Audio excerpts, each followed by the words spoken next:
Hey guys, what is happening and welcome to this video. So actually this video was filmed in December 2021 when I was in Phoenix, Arizona. So this video, it's actually more relevant today than it was back then. And some of the videos that I filmed and thought, you know what, they'll be relevant at some point in the future, and I had so many videos filmed that I just didn't know which ones to post. I'm now going back and looking through and being like, why didn't I post this? Like, this was really good information. So I'm going to be posting this video. I'm going to probably post another video that I thought was really good information for everybody. I'm a bit sick right now. I got a bit of a cold. So I'm not really feeling up to doing live streams and everything like that yet. But hopefully by the time you get this video, I will already be back in action. But anyway, guys, thank you so much for watching and enjoy the video. Let's do this.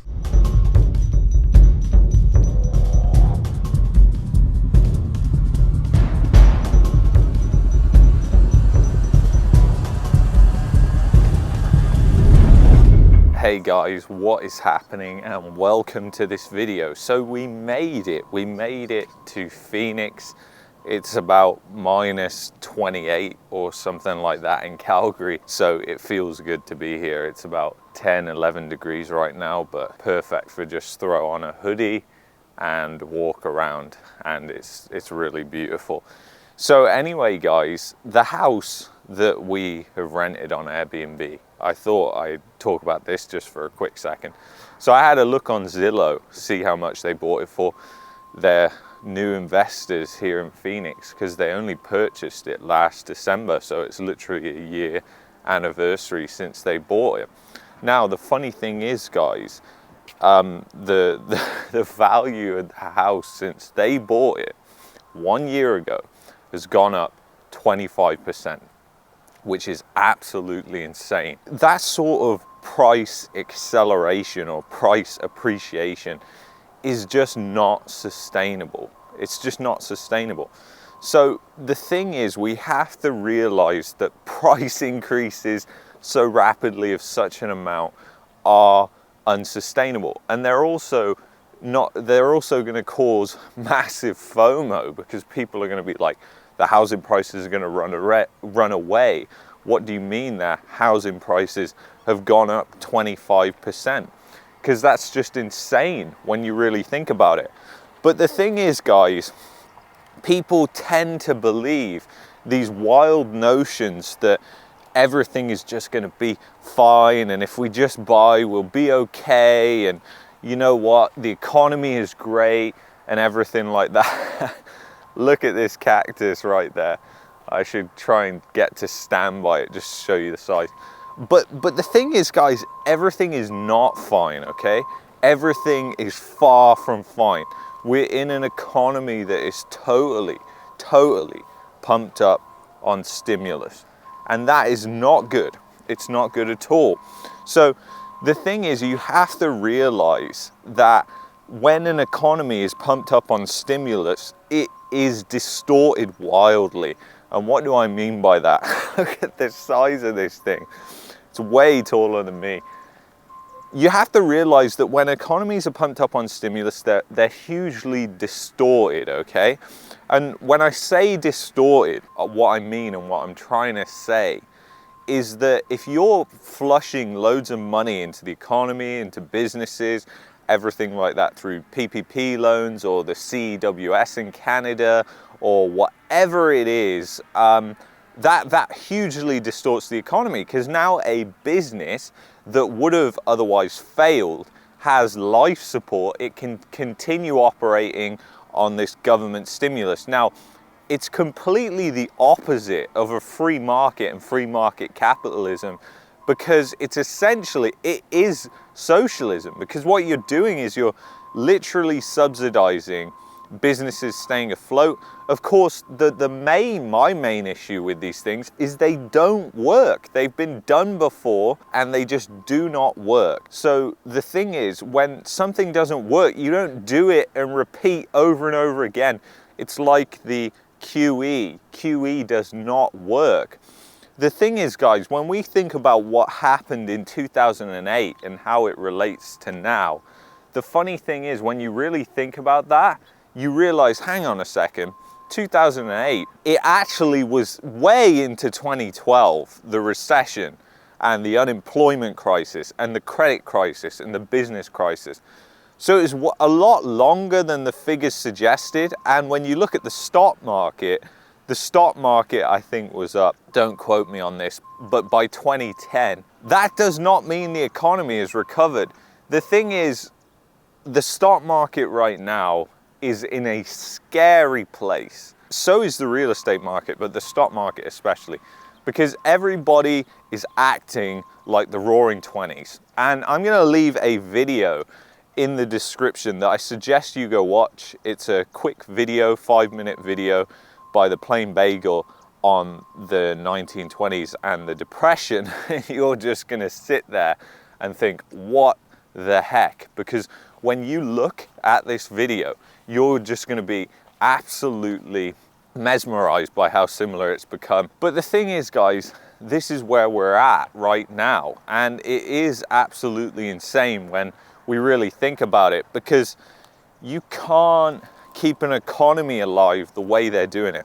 And because they've distorted things like the stock market, especially, that is really bad news, because now you've got a stock market where values don't matter anymore. People just buy hype. And a lot of people have already been crucified by this, because you look at some of the stocks like Robinhood, AirBnB, all these stocks that IPO'd and they shot up straight, almost vertically, have since come back down to earth. And you know, people, when you look at forums and boards, which I do, and I do that for one purpose, to understand people's psychology. Why are they buying this? At what point do they think this is fair value? And when you look at that, you realize that none of them have any clue what they're actually doing, and they're just essentially gambling. And that's the thing, guys. Gambling is incredibly addictive, and we are becoming this gambling culture, even when it comes to real estate. Nobody wants to make wealth by the traditional methods, which is you don't just grow it in one day. You're not going to buy a house and then just be rich. It just doesn't work like that. I'm a big risk-off investor.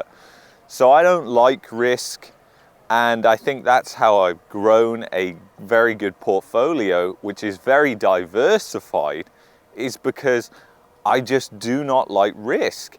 And when I start to smell that everybody is going in to do something, that is when I'm like, I'm done. I'm done. Because I don't want to be part of that. And you should also hear this message, because real estate is a big one, guys. Real estate, I don't want to be a part of. We could afford to get a place, but we just do not want to be a part of it, because it feels like everybody is going into real estate right now and they're thinking that's the holy grail, they're going to be rich, especially in Canada. But it's in a great big bubble, as we discuss many, many times on this channel. Doesn't matter where you go, and I hope this kind of illustrates you. Arizona, Canada, wherever, the values of the homes are just not there. They are totally overvalued. And when something is overvalued, we tend to rationalize why we should get it, especially if you've got FOMO, because that's exactly what you'll do. You'll go, oh, well, you know what? Let me just think about it. How can I make it work?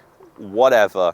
You'll rationalize and say, yeah, this is a good time to buy, even though it's an absolutely awful time. And you know what, guys? There is going to be a time to buy real estate. And this isn't financial advice, but I do not think it's the time right now. And a lot of people say to me in the comments, they say, oh, you don't know when this is going to happen, so you're wrong, you're wrong. And I kind of find that funny, because as if I could actually predict the future. These people have no clue, and it makes me laugh when I see this comment. It comes around every now and then. But the fact is, guys, nobody knows when this thing's going to end. All we can use is probabilities to kind of suggest when things are going to start to unfold. But even then, look at Michael Burry. He predicted the 2008 crisis in 2005. That is 3 years ahead of when it actually happened. So we like to think that these things are going to happen tomorrow so we can go and pick up the bargains, but it just doesn't work like that, guys. It just doesn't. So you just have to remember to be patient. If that's what you are waiting for, if you do want to pick up some real estate when the sale really hits, then you have to remember to be patient. You need to have lots of cash because the banks aren't going to want to lend you like right now. But anyway, guys, I hope you enjoyed this video. Please hit the like button. Please subscribe to the channel if you haven't done so already, and I'll see you in the next video. Peace and love, guys. Bye-bye.